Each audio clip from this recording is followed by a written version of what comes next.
আসসালামু আলাইকুম। আমাদের এই চ্যানেলে ইসলামিক ভিডিও আপলোড করা হয়। আমাদের এই ভিডিও পেতে আমাদের চ্যানেলটিকে সাবস্ক্রাইব করুন এবং বেল আইকনটি ক্লিক করুন। তুমি আজকে দুনিয়াতে কষ্ট করে রবের ডাককে মর্যাদা দেওয়ার চেষ্টা করো। হাসরের ময়দানে যখন তোমার সাথে কেউ থাকবে না, রবের রহমত তোমাকে আপন করে নিবে। সুবহানাল্লাহ। তুমি অজুটা বানাও নামাজের জন্য। রব এত দয়াবান, প্রতিটা ফোঁটায় ফোঁটায় গুনাহ জড়িয়ে দিবে। সুবহানাল্লাহ। তুমি শুধু নিয়তটা করবা, আমি নামাজ পড়বো। এশারের সময় নামাজটা পড়ে ঘুমানোর আগে নিয়ত করো, ফজরের নামাজটা আল্লাহ দয়া করলে আমি পড়বো। ডান কাঁধের ফেরেশতা ফজর পর্যন্ত সওয়াব লিখতেই থাকবে। সুবহানাল্লাহ।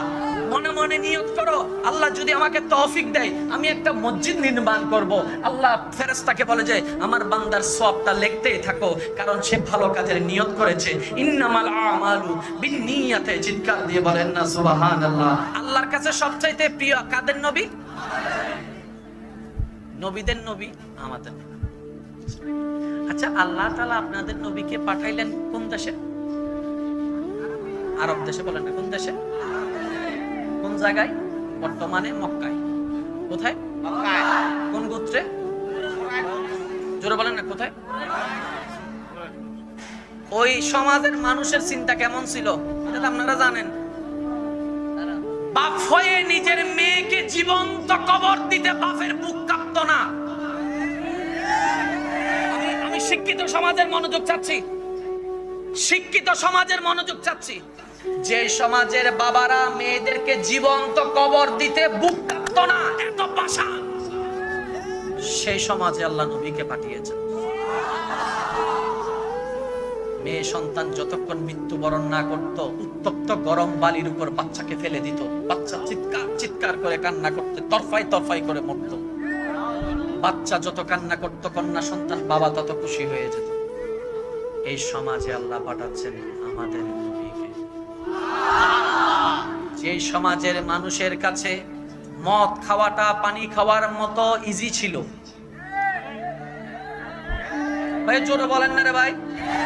যে সমাজের মেন্টালিটি, বেয়াদবি মাফ করবেন শুনতে খারাপ লাগলেও, যে সমাজের মানুষের মেন্টালিটি এমন ছিল, আপনি আপনার বোনকে নিয়ে রাস্তায় হেঁটে যাচ্ছেন, কোন একজন মানুষ যদি আপনার বোনের গলায় রশি পরায় দিতে পারে, আপনি ভাইয়ের সামনে বোনটাকে রুমের মধ্যে নিয়ে যাবে, আপনি টু শব্দ করতে পারবেন না।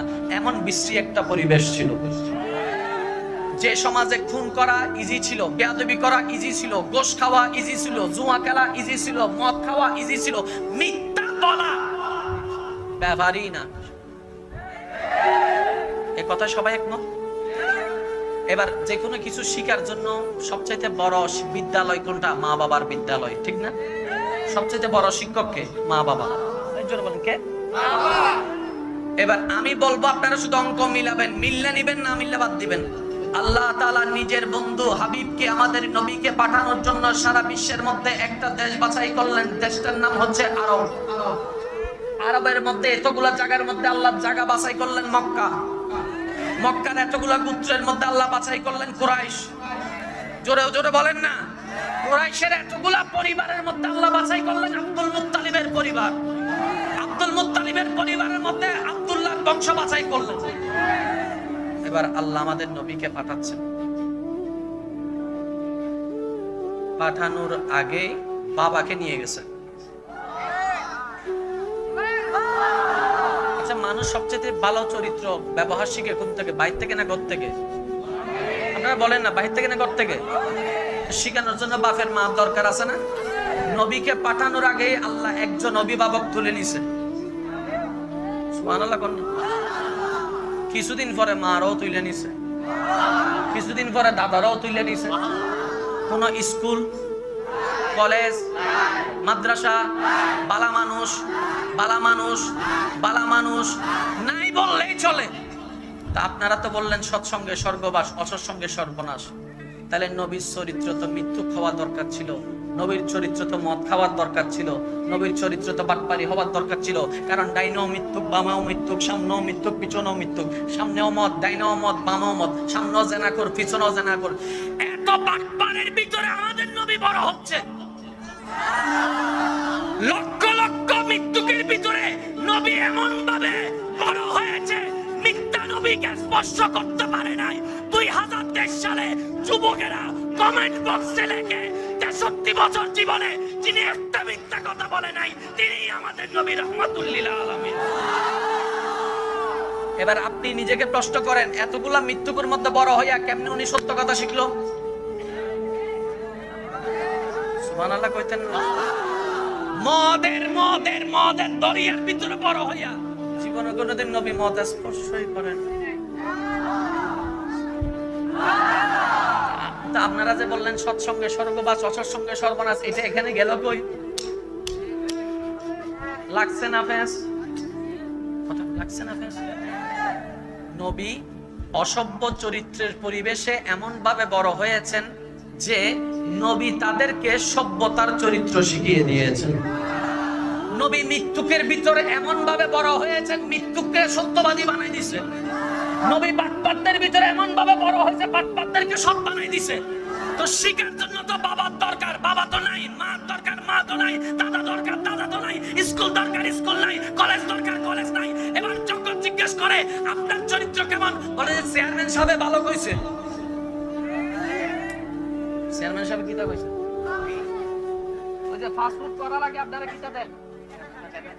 চেয়ারম্যান সার্টিফিকেটে কিটা লাগে যে আমার এই এলাকার মানুষটা কি ভালো? চেয়ারম্যান সাহেব দিছে ভালো, আর পরের দিনে গাজার মামলা এসে ধরা। তো পুলিশ আইসা চেয়ারম্যানের কয় স্যার আপনি তো কইলেন ভালো, এই তো গাজা। কয় আমি সবারই চিনি নি। আমাদের চরিত্রের সার্টিফিকেট চেয়ারম্যানে দেয়, এমপি দেয়, মন্ত্রী দেয়। একমাত্র আমাদের নবী যার চরিত্রের সার্টিফিকেট স্বয়ং রব্বুল আলামিন দিয়েছেন। সুবহানাল্লাহ। এবার একটু ভাবেন, সবাই মৃত্যুকের ভিতরে বড় হচ্ছে, নবী কিভাবে মিথ্যা কথা বললো না? বাটপারের ভিতরে বড় হচ্ছে, নবী কিভাবে বাটপারি করলো না? আল্লাহ তাআলা বলে তোদেরকে শিখানোর জন্য অভিভাবকের দরকার, আমার নবী মুস্তাফার কাউকে দরকার নাই, কাউকে দরকার নাই, কাউকে দরকার নাই, কাউকে দরকার নাই। আমার মুস্তাফার জন্য আমি আল্লাহ একাই যথেষ্ট। ইন্নাকা বিআয়ুনিনা, ও নবী মুস্তাফা আপনার জীবনের প্রতিটা সেকেন্ড আমি আল্লাহ নিজেই নিয়ন্ত্রণ করব। চার প্রতি সেকেন্ড নিয়ন্ত্রণ করেছেন আল্লাহ, তিনি আমাদের নবী রাহমাতুল লিল। আমাদের ভিডিও যদি আপনাদের ভালো লাগে তাহলে কমেন্ট, শেয়ার এবং লাইক করুন।